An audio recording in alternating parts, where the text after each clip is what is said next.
भारत के आंध्र प्रदेश में स्थित तिरुपति बालाजी मंदिर, जिसे दुनिया का सबसे अमीर मंदिर कहा जाता है, हर महीने 300 से 400 करोड़ रुपए का दान प्राप्त करता है।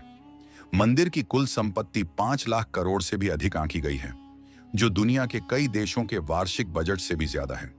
मंदिर के पास मौजूद 11 टन से अधिक सोना, 1000 किलो का स्वर्ण मुकुट, 2 टन का सोने का कवच और हजारों वर्षों पुराने स्वर्ण आभूषण इसे धरती का सबसे संपन्न धार्मिक स्थल बनाते हैं।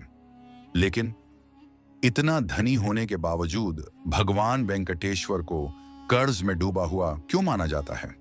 यही इस मंदिर का पहला बड़ा रहस्य है। चमत्कारी मूर्ति जो खुद प्रकट हुई, माना जाता है कि गर्भगृह में स्थित वेंकटेश्वर भगवान की मूर्ति स्वयंभू सेल्फ मैनिफेस्टेड है।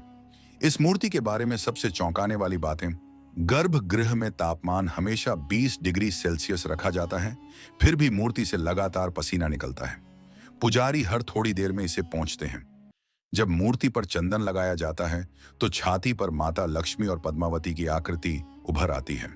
यह घटना सिर्फ कथा नहीं, दैनिक परंपरा है। मूर्ति का पिछला हिस्सा सख्त मनाही क्यों? मूर्ति के पीछे जाना वर्जित है। कारण, 1937 में एक युवा पुजारी रामानुजाचार्य पीछे गए थे। वे बाहर लौटकर सिर्फ इतना बोले, पीछे एक अनंत सुरंग है और वह कहीं नहीं खत्म होती। इसके बाद गर्भगृह के पीछे का हिस्सा सदैव बंद कर दिया गया। 23 किलोमीटर दूर का रहस्यमयी गांव मंदिर में प्रतिदिन 3 से 5 लाख लड्डू बनते हैं। हर लड्डू का स्वाद, बनावट और वजन एकदम एक जैसा। लेकिन चौंकाने वाली बात, सारे मसाले, घी, आटा, सब सामान एक रहस्यमयी गांव से आता है जो मंदिर से 23 किलोमीटर दूर है। इस गांव में आज तक कोई बाहरी व्यक्ति प्रवेश नहीं कर पाया। क्यों? कैसे? किसने रोका? इसका जवाब किसी के पास नहीं। 1000 वर्षों से जलता दीपक, बिना तेल और बाती गर्भगृह में एक दीपक है जो 1000 साल से जल रहा है। न तेल खत्म होता है, न बाती बदलती है। कहते हैं यह दीपक श्री वराह स्वामी ने प्रलय काल के बाद जलाया था। आज तक बुझा नहीं। भगवान के माथे पर असली बाल, हजारों साल पुराने भगवान की मूर्ति पर लगे बाल, पूरी तरह मुलायम, कभी उलझते नहीं, कभी झड़ते नहीं। दुनिया की किसी भी तकनीक से इनकी उम्र का निर्धारण नहीं हो पाया। पुजारी कहते हैं ये बाल स्वयं भगवान के हैं। एसआई की कार्बन डेटिंग, सारे उपकरण बंद क्यों?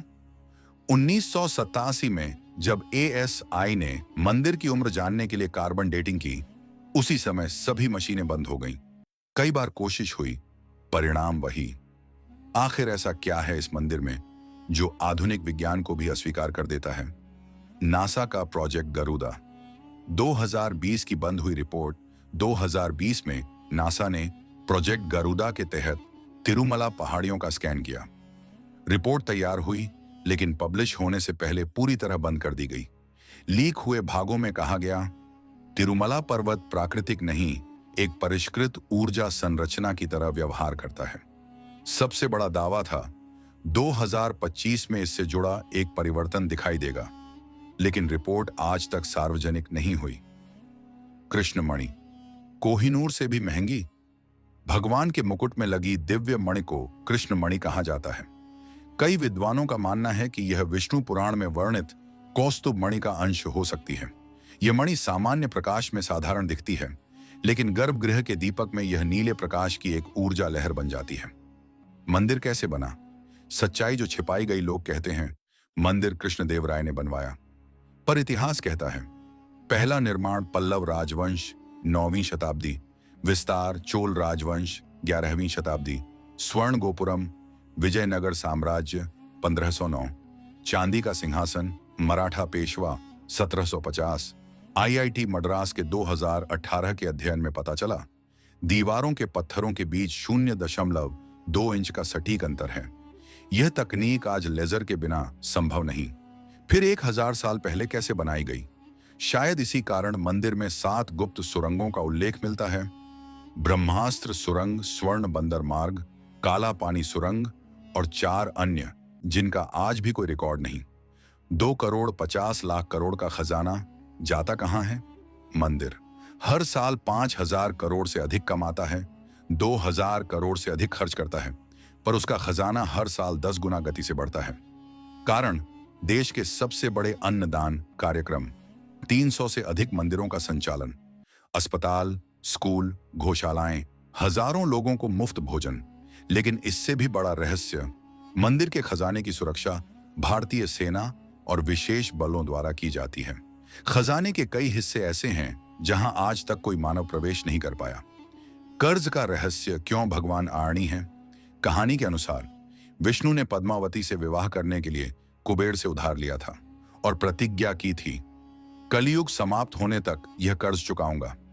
इसीलिए तिरुपति में हर श्रद्धालु अपनी आय का हिस्सा दान करता है, भगवान के कर्ज को चुकाने के लिए। निष्कर्ष, तिरुपति एक मंदिर नहीं, स्वयं में एक ब्रह्मांड है। यहाँ विज्ञान जवाब नहीं देता, इतिहास पूरी तरह स्पष्ट नहीं, और पौराणिक कथाएं वास्तविक घटनाओं से जुड़ती दिखाई देती हैं। तिरुपति बालाजी सिर्फ आस्था का केंद्र नहीं, यह उस ऊर्जा का द्वार है जो हमारी समझ से बहुत परे है। मंदिर की सीढ़ियों पर भीड़ उमड़ रही थी, पर उस भीड़ से अलग एक वृद्ध तिरुमलई पंडा धीरे धीरे चल रहा था। उसकी आंखों में ऐसा तेज था मानो उसने सदियों के रहस्य अपनी स्मृति में बांध कर रखे हों। वह बोल रहा था, लोग सोने चांदी का हिसाब लगाते हैं, पर यहां की असली संपत्ति विश्वास है। तुम देख नहीं पाते, पर हर रात इस पर्वत पर एक ऐसा संतुलन बनता है जिसे केवल भगवान ही संभालते हैं। उसके शब्द सुनकर पास खड़ा युवक चौंका। कैसा संतुलन? क्या हर रात कुछ अलग होता है? वृद्ध मुस्कुराया। अलग नहीं, अदृश्य, जिसे केवल वे देख सकते हैं जो देना और त्याग की शक्ति समझते हैं।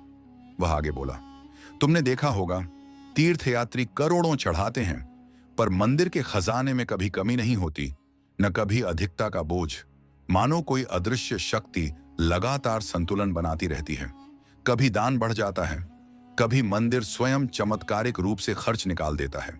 युवक ने पूछा, क्या यह केवल परंपरा है या इसके पीछे कोई गहरा कारण?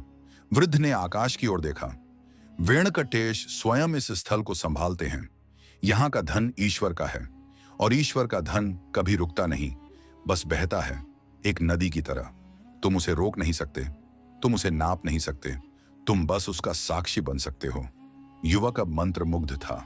वातावरण में हल्की हवा चली और घंटों की ध्वनि में एक अजीब सी गूंज उठी, as if the mountain responded. वृद्ध ने धीमे स्वर में अंतिम रहस्य कहा, यह मंदिर केवल दान से चलने वाला स्थान नहीं, यह विश्वास का ऊर्जा कुंभ है। यही कारण है कि यहाँ का खजाना सबसे बड़ा नहीं, सबसे पवित्र है, और पवित्रता की रक्षा स्वयं भगवान करते हैं। वह यह कहकर सीढ़ियों की भीड़ में खो गया। युवक वहीं खड़ा रह गया। उसकी आंखों में अब मंदिर सिर्फ एक देवालय नहीं, बल्कि एक जीवित शक्ति केंद्र बन चुका था। हमारा उद्देश्य सिर्फ इतना है कि मंदिरों के रहस्य, इतिहास और आस्था, इन तीनों की सच्चाई आप तक बिना बढ़ा चढ़ाकर पहुंचाई जाए। हम खोज करते हैं ताकि आप समझ सकें, हम उजागर करते हैं ताकि ज्ञान जीवित रहे। अगले रहस्य में फिर मिलेंगे, एक नई कहानी, एक नई खोज के साथ।